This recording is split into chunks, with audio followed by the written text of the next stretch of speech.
حضرت ابو ہریرہ رضی اللہ تعالی عنہ سے روایت ہے کہ رسول اللہ صلی اللہ علیہ وسلم نے فرمایا، جس نے 100 دفعہ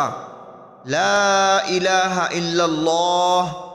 وحدہ لا شریک لہ لہ الملک ولہ الحمد وہو علی کل شیء قدیر، نہیں کوئی معبود سوائے اللہ کے، وہ اکیلا ہے، کوئی اس کا شریک سانچی نہیں،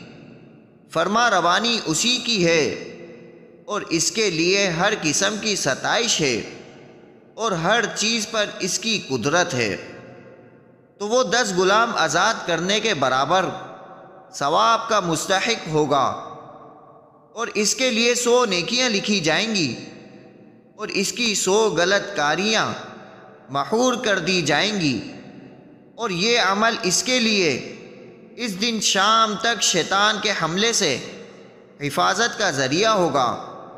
اور کسی آدمی کا عمل اس کے عمل سے افضل نہ ہوگا سوائے اس آدمی کے جس نے اس سے بھی زیادہ عمل کیا ہو۔ بے شک کلمہ توحید، جس میں کلمہ لا الہ الا اللہ پر کچھ اور اضافہ ہے جس سے اس کے منفی و مثبت مضمون کی مزید تشریح اور وضاحت ہوتی ہے، اتنا ہی عظیم القدر اور بابرکت ہے جتنا کہ اس حدیث شریف میں بتایا گیا ہے۔ مرنے کے بعد انشاءاللہ یہ چیز ہم سب کے مشاہدے میں آ جائے گی۔ بعض لوگوں کو ایسی حدیثوں کے بارے میں شکوک و شبہات ہوتے ہیں جن میں کسی کلمے کا اتنا بڑا ثواب بتایا جائے، حالانکہ خود انہیں اپنی زندگی میں بارہا اس کا تجربہ ہوا ہوگا کہ برائی اور فساد کا ایک کلمہ آگ لگا دیتا ہے اور اس کے منحوس اثرات برسہ برس تک کے لیے خاندانوں اور گروہوں کی زندگیوں کو جہنم بنا دیتے ہیں۔ اسی طرح کبھی خلوص سے نکلا ہوا ایک اصلاحی کلمہ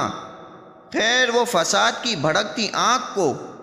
بجھانے میں ٹھنڈے پانی کا کام کرتا ہے اور بے چینیوں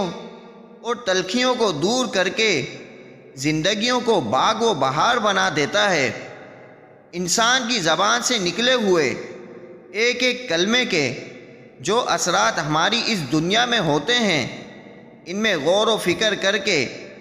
آخرت کے ان سے بڑے اور دور رس نتائج و ثمرات کا سمجھنا زیادہ مشکل نہیں رہتا۔